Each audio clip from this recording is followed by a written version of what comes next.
नमस्कार साथियों, भारत को आज़ाद करवाने में लाखों शहीदों का खून डुला है, लाखों कुर्बानियाँ हुई हैं। 1857 से लेके 1947 तक ये आंदोलन चलता रहा और इसमें अनेक देशभक्तों का अपना योगदान है। साथियों, आज मैं एक महान देशभक्त के बारे में आपसे बात करूंगा, जिनके बारे में मैंने पीछे लिखा है, जिनका स्लोगन है तुम मुझे खून दो मैं तुम्हें आज़ादी दूंगा। ये स्लोगन नेताजी सुभाष चंद्र बोस जी द्वारा बोला गया था। वो एक महान क्रांतिकारी थे, दिमाग से इतने इंटेलेक्चुअल थे, बहुत एक बड़ी सोच के मालिक थे और कई ज़्यादा खूबियों से भरपूर थे। आज मैं उनकी आपके सामने बायोग्राफी पेश करूंगा, उनके जीवन के अलग अलग पहलू आपके सामने रखूंगा। उम्मीद है आपको ये वीडियो मेरे बाकी वीडियो की तरह मोटिवेशन देगा और आपको देशभक्ति से और ज़्यादा कनेक्ट करने में हेल्प करेगा। साथियों, आज बात करेंगे नेताजी सुभाष चंद्र बोस जी के बारे में। नेताजी का जन्म 23 जनवरी 1897 को कटक उड़ीसा में हुआ। उनके पिताजी का नाम जानकी नाथ बोस और माता का नाम प्रभावती दत्त था और उनके पिताजी पेशे से बैरिस्टर थे, वकालत करते थे। बचपन की बात करें, नेताजी जो थे बचपन से ही एक धार्मिक विचारों वाले, सामाजिक विचारों वाले और क्रांतिकारी विचारों वाले एक प्रतिभाशाली युवक थे। उनमें ये भावनाएं कैसे पैदा हुई, उनमें ये बातें कैसे आई, आज के वीडियो में बताऊंगा। उनका जो एजुकेशन की बात करें तो उन्होंने यूरोपियन स्कूल से 10th की 2nd डिवीज़न में पास की थी और उसके बाद उनको प्रेसिडेंसी कॉलेज में ग्रेजुएशन के लिए एडमिशन दिया गया। जब वो स्कूल और कॉलेज का उनका सफ़र था, उस समय अंग्रेज़ों ने हमारे भारत की जो आर्थिक व्यवस्था है, हमारी जो मेडिकल फैसिलिटीज़ है, हॉस्पिटल्स हैं, उनका बहुत बुरा हाल किया था। उस समय कॉलरा, मलेरिया, टाइफाइड जैसी बीमारियों से लाखों लोग मर रहे थे। उन्होंने उनकी सेवा की, उनको काफ़ी हॉस्पिटल में जाके हेल्प करते थे और उनकी बुरी दशा के ख़िलाफ़ आवाज़ उठाते थे अंग्रेज़ हुकूमत के ख़िलाफ़ कि आप ऐसा क्यों कर रहे हो, हमारे साथ पशुओं जैसा व्यवहार आप नहीं कर सकते। इससे उनमें एक धार्मिक भावना पैदा होती है। उसके बाद जब वो प्रेसिडेंसी कॉलेज में ग्रेजुएशन करते हैं, उस समय जो अंग्रेज़ प्रोफेसर थे तो भारतीय जो व्यक्ति थे, स्टूडेंट थे, उनके साथ बहुत बुरा व्यवहार करते थे। उनके एक प्रोफेसर थे, प्रोफेसर ओ, उन्होंने एक स्टूडेंट को काफ़ी ज़्यादा पीट के उनके सर से लहू निकलने लगा। उन्होंने इसका विरोध किया और उसके ख़िलाफ़ धरना दिया और बाद में उन्होंने पूरा विरोध किया, प्रिंसिपल को भी कन्विंस करवाया और उस प्रोफेसर को उन्होंने कहा कि हमसे माफ़ी मांगो, हम स्टूडेंट्स हैं, हमारे भी राइट्स हैं, हम इंडियन हैं, तो क्या आप हमसे ऐसा व्यवहार करोगे। तो उनके बाद उनको उस स्कूल कॉलेज से निकाल दिया जाता है और कॉलेज से जब निकाल दिया गया तो उनके पिताजी उनसे काफ़ी ज़्यादा नाखुश थे, उनसे काफ़ी गुस्सा थे। तो उन्होंने कहा कि मैं तुझे एक ऊँची पदवी के ऊपर देखना चाहता हूँ और तुम ऐसे क्यों काम कर रहे हो। उनके पिताजी चाहते थे कि ये अच्छा इंग्लिश बोले और अच्छी गवर्नमेंट जॉब करे, पर उसका जो नेचर था नेताजी का, वो क्रांतिकारी थे। एक गुलाम देश में गुलामों की तरह नहीं रहना चाहते थे, वो देश को आज़ाद करवाना चाहते थे। तो उनके पिताजी ने कहा कि तुम ICS इंडियन सिविल सर्विसेज में जाओ। तो उन्होंने फिर कैम्ब्रिज यूनिवर्सिटी में जाते हैं फ़ॉरेन में और वहाँ स्टडी करते हैं। तो आप हैरान हो जाओगे कि नेताजी फर्स्ट इंडियन थे जिन्होंने सिविल सर्विसेज में 4th रैंक हासिल किया था। ये भी हमारे लिए बहुत गर्व की बात है। पर जब उनको एक अच्छी जॉब, ब्यूरोक्रेटिक जॉब, एक अच्छे IAS ऑफिसर की जॉब जब उनको पेशकश की जाती है तो वो जॉब को ठुकरा देते हैं। उन्होंने कहा कि मेरा देश भूखमरी से मर रहा है, गुलामी में मर रहा है, तो मैं अपनी जेबें नहीं भरूंगा, मैं अपने देश को आज़ाद कराऊंगा। तो जब वो इस नौकरी को ठुकरा देते हैं और इंडिया वापस लौटते हैं तो ये एक सनसनी खबर पूरे भारत में, पूरी दुनिया में फैल जाती है कि एक पहला इंडियन जो सिविल सर्विसेज में सिलेक्ट हुआ पर वो सिविल सर्विसेज की जॉब को ठुकरा के आ गया। उसके बाद जब इंडिया में आते हैं वापस, जब एयरपोर्ट पे उतरते हैं तो काफ़ी लाखों हज़ारों की भीड़ उनका स्वागत करने के लिए खड़ी होती है। तो उनके दिमाग में आता है, अगर मैं अंग्रेज़ों की नौकरी छोड़ने से इतनी भीड़ मुझे सपोर्ट कर रही है, तो अगर मैं इन भीड़ को, इस भीड़ का नेता बनूं और इसको क्रांतिकारी गतिविधियों में डालूं, तो मेरा देश आज़ाद होगा और ये लोग आज़ादी में सहयोग करेंगे। तो उन्होंने फिर इसके ऊपर काम करना शुरू किया। सुभाष चंद्र बोस जी गांधी जी को काफ़ी मानते थे, उनको अपना गुरु मानते थे। चाहे उनकी विचारधारा अलग अलग थी, गांधी जी नर्म दल के व्यक्ति थे, वो हिंसा पसंद नहीं करते थे। उनका कहना था कि शांति से, पीस से, अहिंसा से आज़ादी नहीं मिलेगी, हमें इनका विरोध हथियारों से, हमें इनका विरोध करना होगा। पर उनके गांधी जी के जो विचार थे उनका वो हमेशा स्वागत करते थे। 1938 और 1937-6 के बीच की बात है। लॉर्ड इरविन, वो उस समय के वाइसराय थे, उन्होंने गांधी जी को ऑफ़र की थी आज़ादी कि हम आपको एक डोमिनियन स्टेटस देते हैं और आप आज़ाद हो, आप अपनी गवर्नमेंट बनाइए, अपना देश चलाइए, पर पॉलिसी हमारी होगी। तो गांधी जी ने कलकत्ता के अधिवेशन में ये लोगों को, अंग्रेज़ों का जो प्रस्ताव था वो उनको सुनाया लोगों को। पर नेताजी वहाँ खड़े हो गए और उसका विरोध किया। उन्होंने उनको समझाया कि डोमिनेंस स्टेटस का क्या मतलब है, हम हैं तो गुलाम ही, अंग्रेज़ हमें चलाएंगे, पॉलिसी अगर उनकी होगी तो वो क्या हुआ, वो कभी भी आके हमें हटा सकते हैं, कभी भी कह सकते हैं कि नेहरू, गांधी तुम निकलो, हम अपना नेता चुनेंगे। तो उन्होंने कहा हमें आज़ादी पूर्ण चाहिए, पूर्ण स्वराज चाहिए। उसके बाद उन्होंने अगले साल 1938 में लाहौर अधिवेशन में इस बात का पूरा ढिंढोरा पीटा और कहा हमें पूर्ण स्वराज चाहिए, और इससे लोग उनका काफ़ी समर्थन करने लगे। गांधी जी को कहीं ना कहीं लगने लगा कि ये मुझसे आगे जा रहा है, ये मुझसे उम्र में छोटा है, पर इसका जो स्टेटस है, इसकी लोगों में जो पहचान है वो बढ़ती जा रही है। कहीं ना कहीं उनका जो कद है गांधी जी से काफ़ी ऊंचा हो गया था। फिर गांधी जी ने इलेक्शन करवानी शुरू कर दी कि उनके अगेंस्ट पार्टीज बनानी शुरू कर दी। तो वो इलेक्शन में जीत भी चुके थे, पर बाद में उन्होंने कहा कि आप इसको छोड़ दीजिए। नेताजी इलेक्शन में जीत जाते हैं, काफ़ी बड़ी वोटों का फ़र्क होता है। जो गांधी जी ने नेता खड़ा किया था वो हार जाता है, पर फिर भी गांधी जी के कहने पर वो कांग्रेस को छोड़ देते हैं, इंडियन नेशनल कांग्रेस को छोड़ देते हैं। और इस दौरान उनको 12 बार जेल जाना पड़ा। उनके क्रांतिकारी गतिविधियां, उनका धरना, उनका अंग्रेज़ों का विरोध करना, बार बार उनको जेल भेजा जाता था और अंग्रेज़ उनको काफ़ी ज़्यादा टॉर्चर करते थे, काफ़ी उनको मानसिक और शारीरिक यातनाएं दी जाती थी। पर फिर भी उनका जो मनोबल है वो डोला नहीं। फिर उन्होंने विचार बनाया देश छोड़ने का। वो अपने भाई की मदद से अफ़गानिस्तान के रास्ते होके वो रशिया, जापान जाते हैं और वहाँ जाके हिटलर से मिलते हैं। He was the first Indian जिससे हिटलर काफ़ी ज़्यादा इन्फ्लुएंस थे। उन्होंने हिटलर को भी अपनी टेक्निक से उनको काफ़ी ज़्यादा प्रभावित किया। बड़ी इंटरेस्टिंग बात है, जब वो हिटलर से मिलने गए, उनको मिलने के लिए बर्लिन में काफ़ी 1 साल की मुशक्क़त करनी पड़ी, और बाद में जब उनको अपॉइंटमेंट मिली तो उनको हिटलर के सामने बुलाया गया। तो हिटलर ने क्या किया था, अपने प्रोटोटाइप बनाए थे, अपनी कॉपीज़ बनाई थी, क्योंकि उसको काफ़ी ख़तरा रहता था कि कोई अमेरिका आके मार ना दे। तो वो क्या करता था, अपने उसने डुप्लीकेट बनाए थे। तो एक व्यक्ति आया, उसने हाथ मिलाया, आई एम हिटलर, हाँ जी आप क्या चाहते हैं। तो उन्होंने कहा मैं हिटलर से मिलना चाहता हूँ। 3-4 बार उस बंदे को मना कर दिया। तो जब बाद में जब हिटलर आया तो उसने कहा कि क्या बात है, मैं इतनी बार आया, तुमने मुझे पहचाना क्यों नहीं, मेरा इतना रोब है। उसने कहा कि मैं एक ग़ुलाम देश का निवासी हूँ और आपसे मिलने आया हूँ, तो आप मुझे इतने विनम्र तरीके से मिल रहे हैं, तो इससे मुझे खटकती है बात कि आप असली हिटलर नहीं हो। तो उसकी बात से जो हिटलर थे काफ़ी ज़्यादा इफ़ेक्टेड हुए, तो उनको उन्होंने सपोर्ट किया। उस वक्त 2 तरह की पावर थी, अलाइड पावर और एक्सिस पावर। जो अलाइड पावर थी वो 2nd और 1st वर्ल्ड वार में हारे हुए थे, जो जापान, रशिया और इटली थी।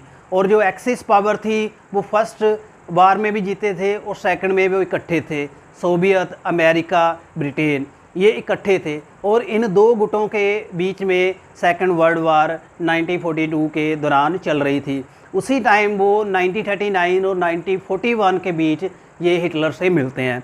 और फिर उन्होंने जो रसिया के जो प्रेसिडेंट थे, जापान के जो प्रेसिडेंट थे, उन्होंने उनको सपोर्ट किया कि हम आपको पूरा सपोर्ट करेंगे, हम इंडिया को आज़ादी दिलाएंगे। तो ये सबसे बड़ी उनकी अचीवमेंट थी। तो जब वो इंडिया से चले गए, बड़े एक गुप्त तरीके से भारत को छोड़ा, अफ़गानिस्तान से होके वो जर्मनी गए, हिटलर से मिले और वहाँ जाके उन्होंने रास बिहारी बोस के साथ मिलके आज़ाद हिंद फ़ौज की स्थापना की। जो बेसिक फाउंडर जो आज़ाद हिंद फ़ौज के हैं वो रास बिहारी बोस थे। वो भी एक अच्छे क्रांतिकारी थे। उन्होंने गदर पार्टी और अंग्रेज़ों के ख़िलाफ़ काफ़ी बड़ी पार्टियां उन्होंने बनाई थी। और आज़ाद हिंद फ़ौज के जो संस्थापक हैं वो फाउंडर रास बिहारी बोस जी हैं। बाद में उन्होंने जो आज़ाद हिंद फ़ौज की जो बागडोर है नेताजी सुभाष चंद्र बोस को दे दी थी। तो ये बात थी आज़ाद हिंद फ़ौज की स्थापना के सफ़र की। सुभाष चंद्र बोस जी बड़े दिमागी व्यक्ति थे साथियों। उन्होंने क्या किया, जो सैनिक अंग्रेज़ों का समर्थन फर्स्ट वर्ल्ड वार में करते थे, सेकंड वर्ल्ड वार में उनको बंदी बनाया हुआ था, उन्होंने हिटलर और रूस के प्रेसिडेंट की हेल्प से, जो स्टालिन थे उनकी हेल्प से उनको छुड़ाया और उनको कहा कि आप हमें इनको दे दीजिए। तो उनसे मिलकर उन्होंने करीब 50,000 सैनिकों की आज़ाद हिंद फ़ौज तैयार की। और जब वो अटैक करते थे अंग्रेज़ों के ऊपर तो साथ में पर्चे फेंकते जाते थे। और जो सैनिक अंग्रेज़ों के साथ में थे, कुछ इंडियन थे पर वो अंग्रेज़ों की आर्मी में भर्ती थे। तो जब वो पर्चे फेंकते थे उसके ऊपर उन्होंने लिखा था कि कब तक गोरों की गुलामी करोगे, कब तक गोरों का समर्थन करोगे और गोरों की सेना में अपने भाइयों के ऊपर गोलियां चलाओगे। तो ये एक उनका माइंड मैप था, एक माइंड की प्लानिंग थी। इससे अफेक्टेड होके काफ़ी ज़्यादा प्रभावित हुए इंडियन जो अंग्रेज़ों की सेना में थे। तो उन्होंने अंदर ही विरोध करना शुरू कर दिया और अंदर ही अंदर उन्होंने अंग्रेज़ी सैनिकों को मारना पीटना, उनका कत्लेआम करना शुरू कर दिया।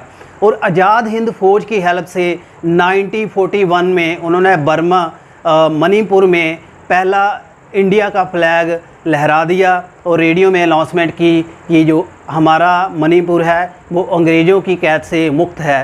तो जब ऐसी सनसनी फैली तो अंग्रेज़ उनसे बौखला गए थे। अंग्रेज़ों को पता नहीं चल रहा था कि हम क्या करें। तो ये हमारे नेताजी सुभाष चंद्र बोस की बहुत बड़ी उपलब्धि थी। अगर मैं साथियों बात करूं मोहम्मद अली जिन्ना, जो कि पाकिस्तान के डिवीज़न के पीछे उनका हाथ माना जाता है, पाकिस्तान के फादर ऑफ नेशन हैं, वो भी नेताजी की काफ़ी सपोर्ट करते थे। वो कहते थे अगर नेताजी इंडिया के फर्स्ट प्रेसिडेंट बनेंगे तो मैं इंडिया और पाकिस्तान का विभाजन नहीं होने दूंगा, मैं पाकिस्तान नहीं बनने दूंगा। पर वो गांधी जी के घटिया विचारों को वो नहीं मानते थे।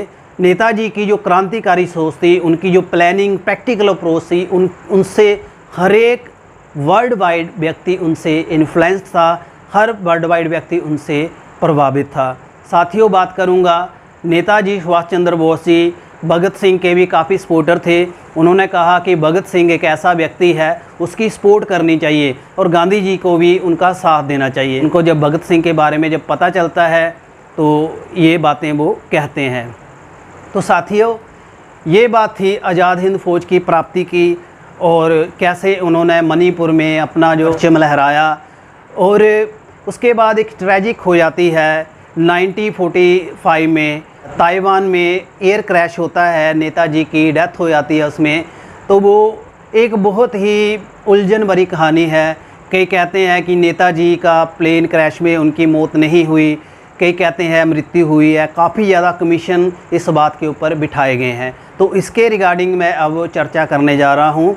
तो ये जो जानकारी है ये मैंने जो डॉक्यूमेंट्स को पढ़ के, किताबों को पढ़ के इकट्ठी की है। तो इसका कोई अभी तक पुख्ता प्रमाण नहीं है। तो साथ ही आपको पता होगा कि 1945 में अमेरिका ने जापान के ऊपर 2 परमाणु जो बम फेंके थे और उससे जो जापान था वो हार गया था सेकेंड वर्ल्ड वार में। और इससे हिटलर जो था उसने सुसाइड कर लिया था। हिटलर के सुसाइड से और जापान की हार से नेताजी को रशिया जापान की जो सपोर्ट थी वो मिलनी बंद हो गई थी, और कहीं ना कहीं वो अंग्रेज़ जो थे, अमेरिका वाले थे, एक्सिस पावर वाले नेताजी को ढूंढ के उनको मारना चाहते थे। 1945 को निकलते हैं हांगकांग से, और अगले दिन वो 17 तारीख को जब वो प्लेन पकड़ते हैं ताइवान से, तो जब वहाँ से प्लेन टेक ऑफ करता है तो कुछ ही 100-200 मीटर ऊपर जाके उसके इंजन में आग लग जाती है और उनकी वहाँ डेथ हो जाती है। वो 3rd डिग्री तक बर्न हो जाते हैं, और उनके साथ आर्मी के कर्नल भी थे वहाँ, वो मुस्लिम व्यक्ति थे, तो वो भी काफ़ी ज़्यादा इंजर्ड हो जाते हैं। तो हॉस्पिटल में जाके नेताजी की डेथ हो जाती है। 18 अगस्त 1945 को नेताजी का 3rd डिग्री बर्न होने से देहांत हो जाता है। बट इसके पीछे क्या सच्चाई है, कई देश वाले इसको मानते हैं, कई नहीं मानते। उनकी डेथ के बाद काफ़ी ज़्यादा कमेटीज़ बिठाई गई। ब्रिटेन ने काफ़ी ज़्यादा उनके ऊपर रिसर्च की, रशिया जापान ने काफ़ी ज़्यादा उनके ऊपर रिसर्च की, तो अभी तक उनकी मौत का कोई पुख्ता प्रमाण नहीं मिला। अभी तक अगर मैं बात करूं तो 217 फाइल इंडिया में डॉक्यूमेंटेड हैं, उसमें काफ़ी इतने ज़्यादा सबूत हैं। अगर वो निकाले जाएंगे तो काफ़ी ज़्यादा जो राज खुलेंगे, काफ़ी जो पॉलिटिशियन की जो अपनी मिली वक्त है वो निकलेंगी। कई डॉक्यूमेंट्री ये भी मानती है कि गांधी जी और नेहरू जी उनकी मौत के वो जिम्मेदार हैं, और कई मानते हैं कि कभी वहाँ प्लेन क्रैश हुआ ही नहीं। काफ़ी ज़्यादा वहाँ कमेटीज़ बैठी इंडिया में, ब्रिटेन में और रशिया में, और उनके अलग अलग वहाँ कंक्लूज़न थे। तो मैं बात करूँगा 1980 के बीच में एकदम से एक गुमनामी बाबा आते हैं लखनऊ में, और जब वो अपना चश्मा ठीक करवाने दुकान के ऊपर जाते हैं तो कोई उनको पहचान लेता है, नेताजी नेताजी कहने लगते हैं, और भीड़ इकट्ठी हो जाती है। यूपी में फैज़ाबाद नाम की एक जगह है, वहाँ वो गुमनामी बाबा 1986 तक रहते हैं, और वहाँ उनका देहांत हो जाता है। वो घर अभी भी है, कई न्यूज़ रिपोर्टर वहाँ जाते हैं और अपना व्यूज़ रखते हैं, उनके वहाँ पुख्ता प्रमाण पड़े हुए हैं। तो साथियों, आज के वीडियो के माध्यम से नेताजी सुभाष चंद्र बोस के बारे में बताना आपको क्यों ज़रूरी था, क्योंकि ये एक ऐसे महान व्यक्ति थे जो एक मल्टी डिमेंशनल व्यक्ति हैं।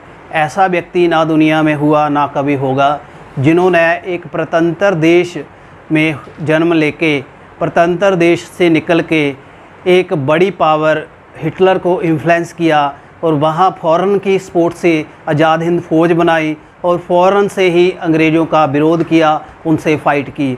अगर आज नेताजी ज़िंदा होते तो फादर ऑफ नेशन का खिताब महात्मा गांधी को नहीं मिलता, नेताजी सुभाष चंद्र बोस को मिलता। साथियों, पर एक बहुत ही दुखद हमारे इंडिया की रियलिटी रही है कि शहीदों का जो इतिहास है उससे हमेशा गड़बड़ी की जाती है, हेरा फेरी की जाती है, कई बातें छिपाई जाती हैं। तो नेताजी के बारे में जो डॉक्यूमेंट्रीज़ हैं, नेताजी के बारे में जो अभी तक रिसर्च हुई है, उनकी डेथ के बारे में, वो जिंदा थे, गुमनामी बाबा क्या थे, नेहरू जी से और गांधी जी से उनके कैसे मतभेद थे, और इनको अभी तक सही तरीके से कहीं भी दर्शाया नहीं गया, और जो रियलिटी है वो कहीं ना कहीं छुपाई जाती है। तो पीछे बीजेपी की सरकार बनी, नरेंद्र मोदी प्राइम मिनिस्टर बने, तो उन्होंने भी कहा था कि अगर हमारी सरकार आएगी तो नेताजी की जो डेथ का रहस्य है वो बताया जाएगा। पर बाद में उनका बयान आया कि अगर ये 217 फाइलें अगर हम बाहर निकालेंगे तो पूरे देश से, हमारे अलग अलग विदेशों से, हमारे अलग अलग कंट्री से हमारे जो रिलेशन है वो बिगड़ सकते हैं, दंगे फसाद हो सकते हैं। तो ये उनका बयान था, और मैं विनती करना चाहूँगा हमारे लीडर से कि जो सच्चाई है लोगों को पेश की जाए कि ऐसा महान व्यक्ति जिसका इतना कंट्रीब्यूशन था क्यों नहीं दिखाया गया, क्यों उनकी लाइफ का जो एंड था उसको एक मिस्ट्री की फॉर्म में बनाया गया। साथियों, ये था आज का वीडियो। उम्मीद करता हूँ देख के आपको काफ़ी ज़्यादा मोटिवेशन मिली होगी, और आप भी नेताजी के बारे में ज़रूर पढ़ोगे। उनकी बायोपिक बनी हैं, कई भाषाओं में उनकी फ़िल्में बनी हैं, फॉरेन में उनके कई जगह स्टैचूज़ लगे हैं। और एक मैं आपको हैरानी की बात बताऊं कि जब क्लेमेंट इटली 1956 में इंडिया आते हैं। तो इंडिया के जो कार्यकारी गवर्नर थे उस टाइम के, जब उन्होंने पूछा कि आप इंडिया की आज़ादी का जो क्रेडिट है किसे देना चाहते हो और गांधी जी का जो कंट्रीब्यूशन है उसको क्या मानते हो, क्लेमेंट इटली के बयान थे कि गांधी का जो कंट्रीब्यूशन है that is minimal, that is zero. अगर किसी का बहुत एक बड़ा कंट्रीब्यूशन है तो that is the Netaji Subhash Chandra Bose. तो वो एक ऐसा व्यक्ति था जिससे पूरा विश्व बौखला गया था, जिससे जो एक्सिस पावर है वो बौखला गई थी। कहीं ना कहीं अंग्रेज़ों को उनके कंट्रीब्यूशन से सिविल वार का डर था कि वो जो आग लगा रहे हैं नेताजी, इससे देश के जो हमारे इंडियन जो सोल्जर है हमारी सेना में वो हमें ही मार देंगे। अंग्रेज़ों को जो इंडियन से इतनी ज़्यादा उनका डर बन गया था इंडियन का, सिविल वार के डर से उन्होंने देश को छोड़ा। गांधी और नेहरू की वजह से ये देश को आज़ादी नहीं मिली। तो साथियों, नमन है ऐसे महान व्यक्ति को, ऐसे महान शहीद को। जय हिंद, जय Bharat. Thank you very much.